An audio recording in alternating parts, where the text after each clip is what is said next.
પ્રશ્ન છે, મધ્યવર્તી સ્થિતિમાનનું કયું માપ સૌથી વધુ વિશ્વસનીય છે? તો કયું માપ સૌથી વધુ વિશ્વસનીય છે? તો સરાસરી.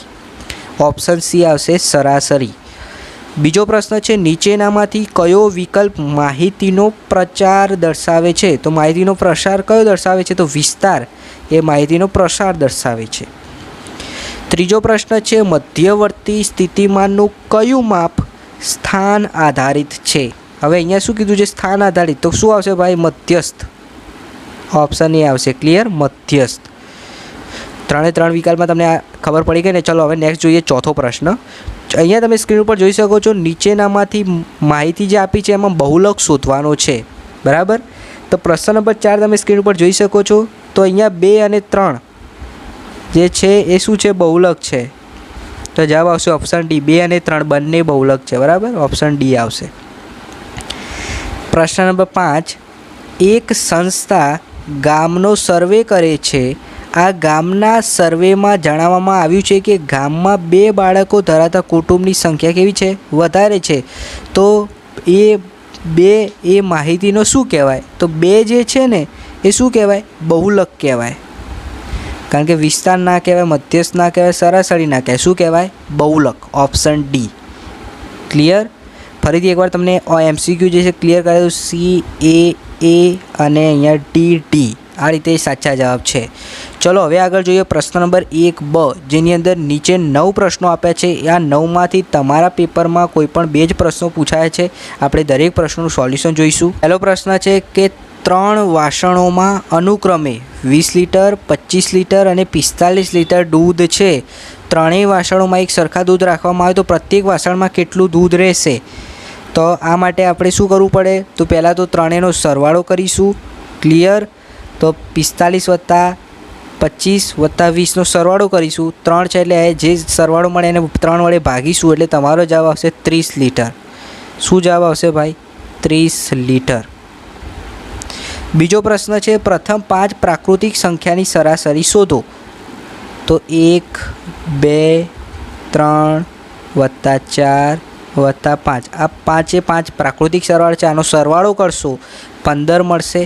ભાગ્યા 5 વડે ભાગીશું તો આપણે સરાસરી કેટલી મળે? 3.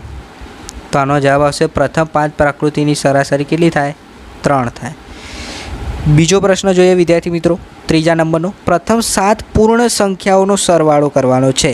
એટલે પ્રથમ 7 પૂર્ણ સંખ્યાઓ એટલે 0થી ચાલુ કરવાની. 0 + 1 + 2 + 3 એટલે એવું 6 સુધી જવાનું છે. 4 + 5 + 6.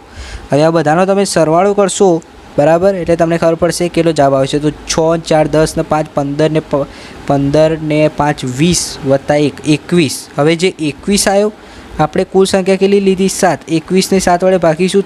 7 * 21 એટલે પ્રથમ 7 પૂર્ણ સંખ્યાનો મધ્યસ્થ કેટલો મળ્યો આપણને? અહીંયા 3 મળશે, બરાબર. ચોથો પ્રશ્ન, 3 અવલોકનની સરાસરી 5 હોય તો બધા અવલોકનનો સરવાળો શું થાય? તો 3 × 5 કરી દઈશું એટલે 5 * 15 જવાબ આવશે 15. પાંચમો પ્રશ્ન, 10 અવલોકનનો સરવાળો 60 હોય તો અવલોકનની સરાસરી કેટલી થશે? તો અહીંયા ઊંધું કરવાનું. 60 ને 10 વડે ભાગી દેવાના એટલે 6 જવાબ આવશે, બરાબર. છઠ્ઠો પ્રશ્ન, પ્રથમ 3 અવિભાજ્ય સંખ્યાની સરાસરી કરો. તો પ્રથમ 3 અવિભાજ્ય સંખ્યા કઈ છે? એક તો 2, 3 અને 5. આનો સરવાળો કેટલો થશે? તો 5 ને 3 8 ને 2 10. 10 ને કેટલા વડે ભાગવાનું? તો 3 વડે. તો કેટલો જવાબ મળશે? 3.33. આ તમારો ફાઇનલ આન્સર આવ્યો. સાતમો પ્રશ્ન છે, પ્રથમ 5 અવિભાજ્ય સંખ્યાની નો મધ્યસ્થ શોધવાનો છે. સરાસરી નથી, અહીંયા મધ્યસ્થ છે. તો આપણે શું કરીશું? તો પ્રથમ 5 પહેલાં તો અવિભાજ્ય સંખ્યાઓ આપણે શોધી લઈશું. તો અહીંયા હું લખું છું 2, 3, 5, 7 અને 11. તો આનો મધ્યસ્થ તમે જુઓ કયો છે? 5. તો જવાબ શું આવશે? મધ્યસ્થ કેટલો છે? 5. આઠમો પ્રશ્ન છે, પ્રથમ 10 એકી સંખ્યાઓનો મધ્યસ્થ શોધો. તો પહેલાં તો પ્રથમ 10 એકી સંખ્યા તમારે લખવી પડે. તો 1, 3, 5, 7, 9, 11, 13, 15, 17, 19. 1, 2, 3, 4, 5, 6, 7, 8, 9, 10. આ 10 સંખ્યા થઈ ગઈ, બરાબર. હવે તમે અહીંયા જુઓ તો સૌથી મધ્યમાં કોણ આવે છે? 9 અને 11. બરાબર, તમારો જવાબ આવશે. ચલો આગળ 9મો પ્રશ્ન. એક ક્રિકેટર 3 દાવમાં અનુક્રમે 0, 100 અને 50 રન બનાવે છે, તો સરેરાશ સ્કોર કેટલો? તો ત્રણેયનો સરવાળો કરીશું, 150 થશે. 150 ને 3 વડે ભાગીશું તો 5 તરી 15, એટલે સરેરાશ સ્કોર કેટલો કહેવાય? 50. તો આનો જવાબ કેટલો આવે ભાઈ? 50. ક્લિયર વિદ્યાર્થી મિત્રો, આમાં ખબર પડી ગઈ. હવે આગળ જોઈએ પ્રશ્ન નંબર 1 ક, જેની અંદર 5 પ્રશ્નો છે. એક પ્રશ્નના 2 માર્ક્સ છે. બરાબર, આમાંથી આ 5માંથી તમારા પેપરમાં માત્ર ને માત્ર એક જ પ્રશ્ન પૂછાયો છે, જેના 2 ગુણ છે. કયો પૂછાયો છે તમને ખબર છે, પેપરમાં જોઈ લેજો. પણ હું 5 પ્રશ્નોના જવાબો તમને હું સમજાવીશ, એટલે ખાસ વિડીયોને સુધી જોતા રહેજો.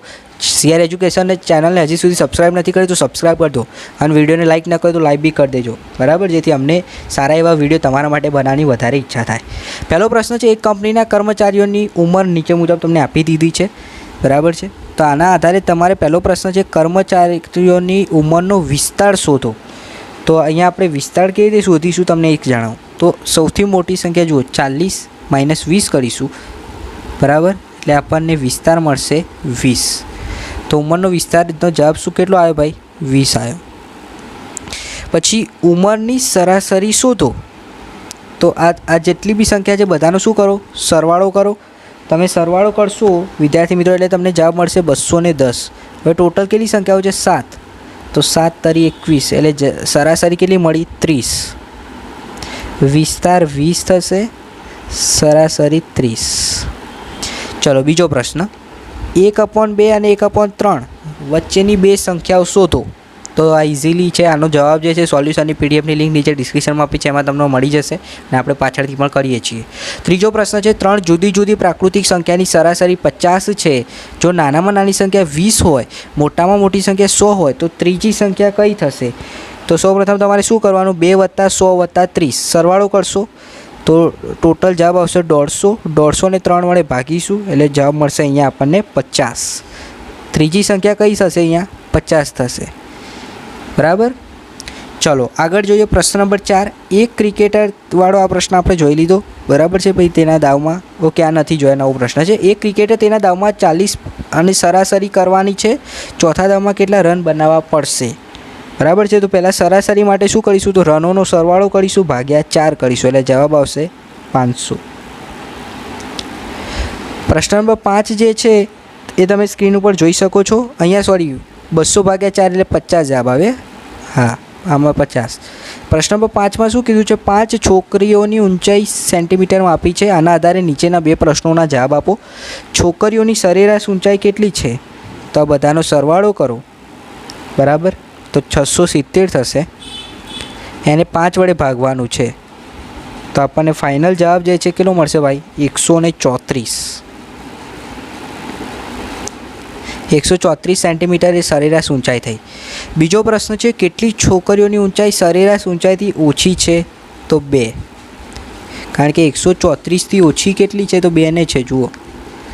બરાબર, એટલે જવાબ આવશે 2. હવે આગળ જોઈએ વિદ્યાર્થી મિત્રો, પ્રશ્ન નંબર 2 તમે જોઈ શકો છો સ્ક્રીન ઉપર. બરાબર, આ પ્રશ્ન બેંકની અંદર આ 5 આવા પ્રશ્નો હતા, એમાં તમારે કોઈ પણ એક જ પૂછાયો છે. ત્યારબાદ પ્રશ્ન નંબર 3 છે, એની અંદર 2 વિભાગ હતા. બરાબર, આમાંથી તમને કોઈ પણ એક વિભાગ પૂછાયો હશે 4 માર્ક્સનો. આનો વિદ્યાર્થી મિત્રો દરેક પ્રશ્નોનું સોલ્યુશનની પીડીએફની લિંક નીચે ડિસ્ક્રિપ્શનમાં આપી છે, પીડીએફ ડાઉનલોડ કરી દેજો. વિડીયો ગમે તો લાઇક કરજો, અને વધુમાં વધુ આ વિડીયોને શેર કરજો.